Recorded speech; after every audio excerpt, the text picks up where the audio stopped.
প্রিয় ভাইরা, আল্লাহ তাআলা বাংলাদেশকে ইসলামের জন্য কবুল করেছেন।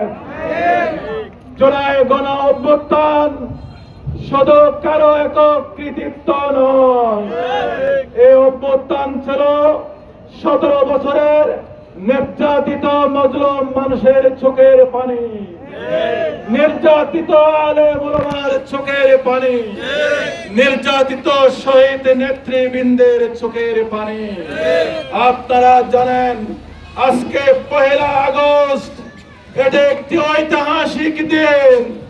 আজকের এই দিনে যখন সারা দেশ থেকে স্বৈরাচারের বিরুদ্ধে কোন আন্দোলন গড়ে উঠেছিল জামাত ইসলামীর সমর্থনে, ইসলামী ছাত্র শিবিরের সমর্থনে, সে আন্দোলন যখন অপ্রতিরোধ্য গতিতে বঙ্গভবনের দিকে ধেয়ে আসছিল, তখন স্বৈরাচার নিজের শেষ রক্ষার অস্ত্র হিসেবে আজকের আগস্টের 1 তারিখ, আজকের এই দিনে গত লাল জুলাই সরকার জামাত ইসলামী এবং ইসলামী ছাত্র শিবিরকে নিষিদ্ধ করেছিল।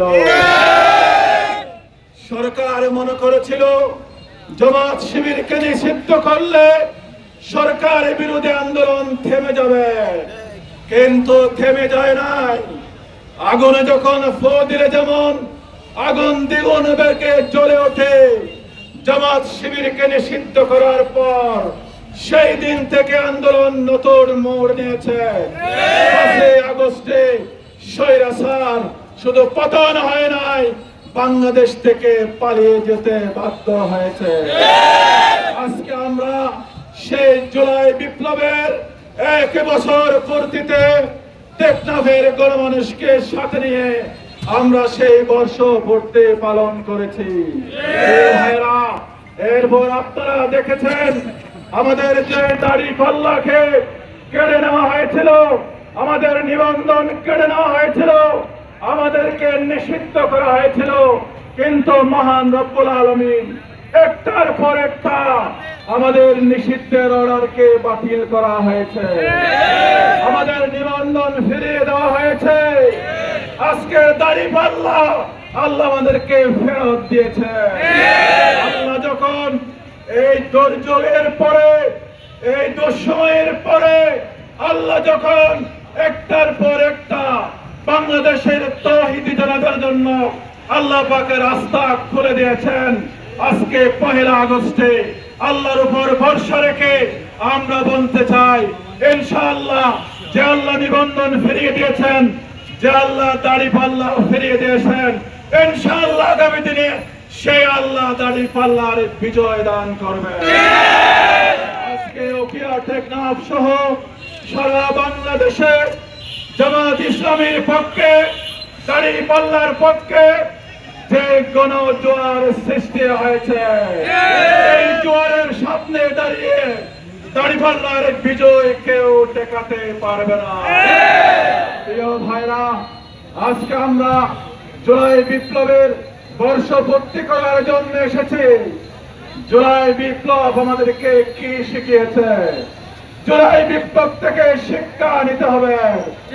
আজকে যে নতুন বাংলাদেশ আমরা পেয়েছি, এই নতুন বাংলাদেশ কি ভালো আছে? সেই নতুন বাংলাদেশে ফ্যাসিবাদ নতুন মোড়কে ফিরে আসার চেষ্টা করছে। আজকে বাংলাদেশের গণতন্ত্রকামী সমমনা যারা এক সময় আমাদের সাথে মিলে গণতন্ত্রের জন্য লড়াই করেছি, তাদের মুখে আজকে ফ্যাসিবাদের বলে শোনা যাচ্ছে। যেই সাদাবাজি থেকে, সন্ত্রাসবাদী থেকে, টেন্ডারবাজি থেকে মুক্ত করার জন্য আমার দামাল ছেলেরা প্রাণ দিয়েছিল, আজকে আমরা আবার সেই ফ্যাসিবাদের নবোত্থানের স্লোগান আমরা দেখতে পাচ্ছি।